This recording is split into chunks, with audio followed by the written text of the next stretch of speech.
Didn't I just hype up how I wanted the 6 to be introduced a few reviews back? I did, and I even pointed out Boken Silver as a specific example. They doing it right. After last week's episode of not subverting expectations, the cast finds themselves questioning what just happened. They ask Black Kaito, but he does not compute of the situation. Alternately, they also talk to Jin, who neither has the means to bring Taro back. Though when called out on his father status, he points out that he's also in his own situation. He does point out, however, that Taro has his own replacement. 21 years ago, a space peach baby falls from the sky. He is found by a cop and trained to be a hero. Introducing Momotani Jirou. Interesting name. Feeling his call to action, he goes ahead and quits his job, leaves his friends and family just to answer it. It's interesting to note that his peers really just found Jirou to be in his own head, and that hero bit was just the childhood delusions he carried to adulthood. So he's Akiba Red. We get introduced to a new Juuto who fights Sonoi using the power of paper, though this Juuto has the same design as the other one.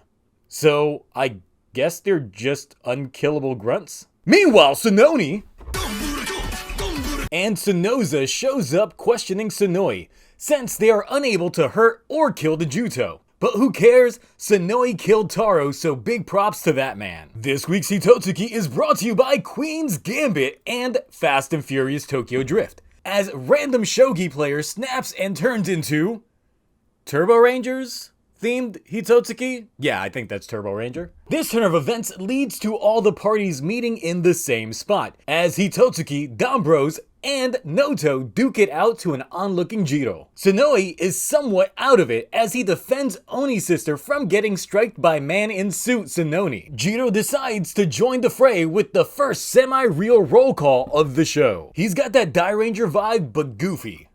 So I'm in. With no henshin device, he easily gets taken down, leading the DonBros to drag him away. Y'all, they finally did it! While Tsubasa tries avoiding Detective Juuto, he runs into Miho. Excited that he finally found his Natsumi, she hits him with that Thanos line. I don't even know who you are. Detective Juuto catches up, thus Tsubasa reluctantly leaves. But the potential memory trigger makes Miho collapse. Meanwhile, angry Sononi takes out her aggression on Sonoi. He's butthurt about the fact that he beat Taro unfairly, but the rest of the Noto can't comprehend why he's like this. Back to the bros featuring Jirou. Everyone is hating on this man, making fun of his looks, getup, and wannabe leader mentality. They pretty much just call him a man-child. I'm offended by this. Nah, it's cool. It's cool. Mr. Almost supervillain Tsuyoshi gets a call about Miho and has to dip out. At the same time, Haruka remembers the point system. Checking back in with Black Kaito, he looks at the point tally and it's looking pretty decent. So they want to pool in their points together and see if they can bring back Taro. However, can such a thing even be successful? Oh yeah, Jirou overhears this and already feels like reality is hitting him on this one. Mad Max Fury Road starts taking action when the DonBros show up just to get ambushed by the Noto. All looks grim for our colorful characters, until Taro makes his grand re-debut. The fanfare even returns, but I think it's stock footage at this point. With DonMomo here, they obviously make quick work out of Altered Carbon, going Robo Taro and then Don Oni Taijin on his ass. As they get back to regular form, Taro dies again. Jirou was onlooking the whole time, originally shocked by Taro's appearance, but re-emboldened by his disappearance. The biggest plot twist comes with Tsuyoshi. He's had enough. Someone's hurt Miho, and the anger swells inside of him, giving birth to a Car Rangers themed Hitotsuki?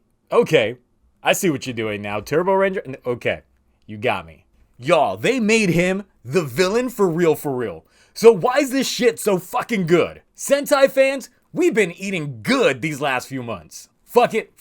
We're doing it again. This episode gets the Sononi S+ maximum thirst. And Knuckles. Jirou's introduction is a drastic change of pace, as we have someone who actively wants to be a hero, but is chastised by everyone for it. He's worked his whole life to get to this point, and he's gonna get his. Though what's interesting is actually his lore. He comes from the same plane of existence as Taro, but we know Taro was the last survivor of the Don clan. So, if we look at the footage, they put a little bit of a filter over the portion of his backstory versus what we got with Taro in episode 1. Meaning that it's honestly possible that Jirou is living out a false or possibly implanted memory about his past. Whether or not he actually is officially part of the Don clan remains to be seen, but given that it's implied that he knows Taro, means that maybe they are related. Either a much lower on the scale Don clan member, or a retainer. Y'all, if there's a power vacuum regarding the rights to the heir of the Don clan coming up, that shit will be exciting. Since DonMomo, which would imply gun, lance, sword. I can't wait to discuss that once we get to that point. We got Tsubasa meeting Miho, but being gutted about her lack of remembering him.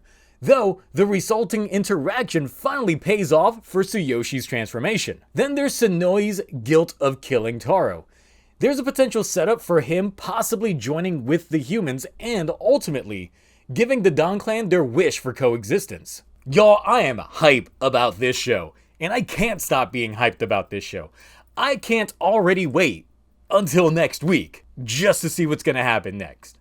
So, what are your thoughts on The Substitute, the limited bandwidth on Taro, as well as our monster of the week next week? Anyway, that's it for me. I still haven't caught that rat, but I will catch you all next time. Bye. Man, I am moist as shit right now.